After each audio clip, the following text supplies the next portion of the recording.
visual artist, and I'm seeing a lot of animals in the house. Take me Yes. back to when you first, started this gig. Well, you know, I've always had a love and appreciation of animals.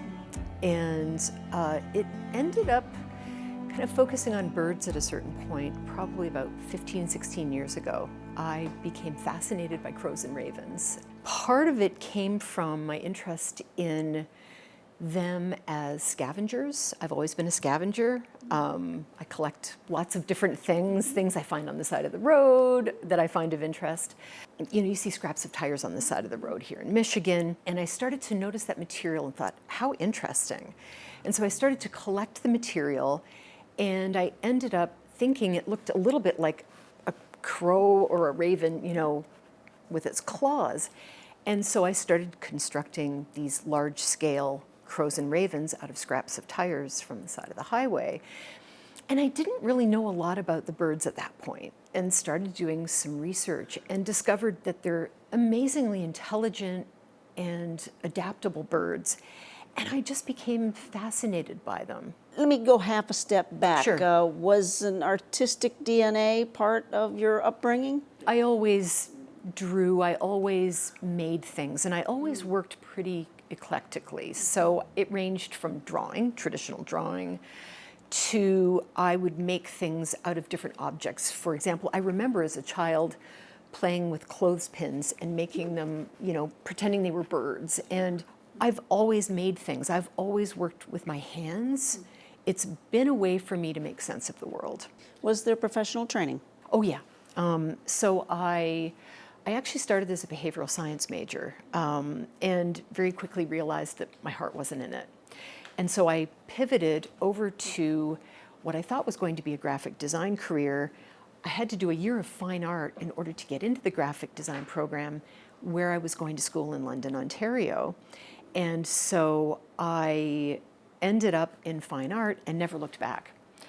I fell in love. All right, take me to, first of all, I'm going to call it the elephant in the room here in your beautiful studio. Is this a crow or a raven? Well, that one in particular is more raveny, you can tell by the beak, but I really didn't distinguish between them being particularly crows or ravens. I just wanted large corvids. So crows, ravens, blue jays, jackdaws, and magpies, of course, too, because they're smart and annoying. They're all in the same family of birds called corvids. And so I wasn't so much interested in the particulars of that bird being a crow or a raven, but more of the idea of it being human scale.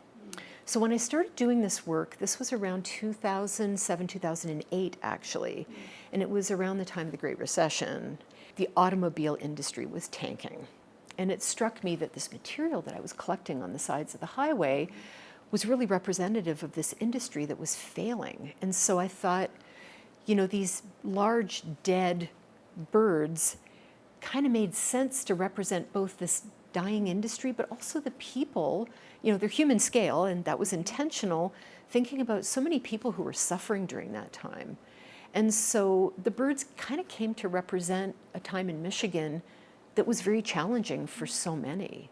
And I did a series of 5. So inside this large crate that bird is on are 4 more of them. They're all leaving for an exhibition next week, which is why I have, you know, an array of things around my studio packaged up. Your choice of colors, do they relate to what maybe a crow picks up back to the shiny object? Gold leaf and silver leaf that I use in my work also has a monetary value. It's an elevated material. It's used in sacred texts. It's used in illuminated manuscripts. And I've recently been doing some research on gold leaf and illuminated manuscripts. I was at Oxford University this past spring looking at some illuminated manuscripts that are almost 1,000 years old. There was a particular book called The Book of Beasts that has imagery of animals and uses a lot of tooled gold leaf. And I love that idea of the animals being presented with this kind of sacred material. So this piece has an adhesive on the top section where the red is, and what I'm wanting to do is have that covered with gold leaf, and this is a 16 karat gold leaf that comes on a sheet. And so what I do is I place this on the top and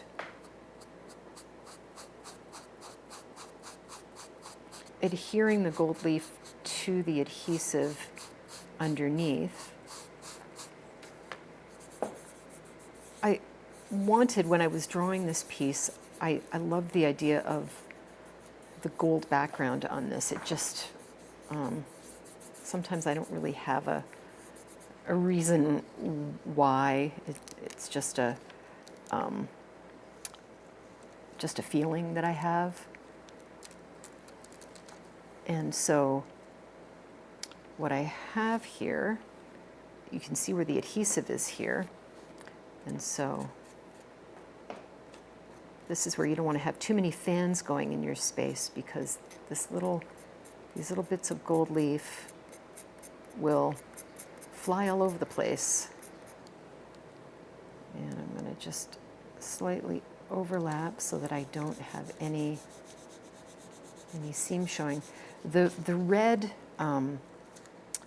that's underneath this gold leaf is called red bole. It's a traditional undermaterial that's used traditionally for gold leaf, because if you have places where the gold leaf doesn't adhere, the red actually is a lovely complement and gives a sheen to the gold leaf. But basically what I'll do is just sort of clean up this edge a little bit.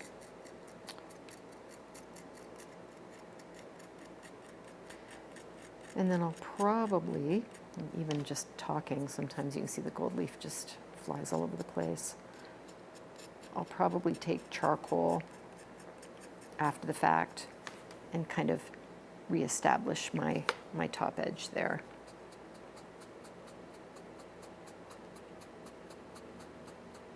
And then, because this isn't a 23 karat gold, it's not pure gold, it will need to have a sealant put on it, and otherwise the gold will tarnish because of the other metals that are in it.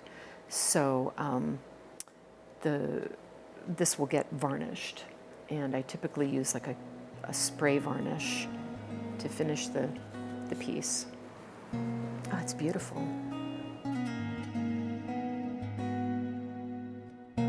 Let's talk about the owl in your Yes. personality. What's on the wall? Yes. So I needed to look at a bird in person in order to understand the anatomy. And prior to doing this body of work, I really hadn't studied birds in particular. And I called this facility out of the blue. I said, "Hi, I'm a visual artist. I need to look at a bird so I understand the anatomy." Well, one of the birds in her facility is Hubie the owl. Hubie. Hubie. Hubert actually is. Is this Hubie? This is Hubie. And Hubie is a red morph screech owl. So screech owls are usually between like 4 and 7 inches tall. Hubie the owl is imprinted to humans. It means that he never identified with his own type. He was snatched out of the nest as a tiny bird and was raised by humans. It is highly illegal, of course, to snatch a bird out of a nest and keep it as a pet. So whatever bird comes in, if it's imprinted, it means that it can never be released into the wild again because it never learned how to fend for itself. And so Hubie lives there and is an educational bird, and actually is frightened of humans because he doesn't actually understand that he's an owl. And you've captured Hubie in what form of art then? How do we describe your work here? It's charcoal on paper, and the background is actually gold leaf. And it's broken up into a grid of 7, which represents the days of the week. So at that facility, Hubie gets an organic mouse a day because he's a very special bird, and all her birds get treated with royal treatment. And so I thought, what an interesting way to think about that bird as being sort of in this grid. And you can see on the bird there are grid lines that actually penetrate the bird, and it becomes almost like a little bit of a prison. So I liked this idea of the bird is, taken care of. Hubie is very comfortable, but he's also in a prison because of humans not allowing him to be a wild bird. Your art has a story to it, it sounds like. It does. I'm really very interested in the creatures that we share the planet with, whether they're imprinted birds that don't know what they are or ravens in the wild.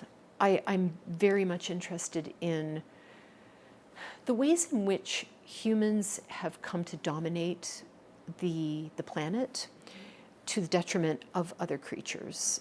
And so for me, I feel a little bit like part of my desire as an artist is to kind of cheer the underdogs on and represent those creatures in ways that respects what they are and how they are in the world, and showing how we humans have penetrated their identity and their being, and make comments about that.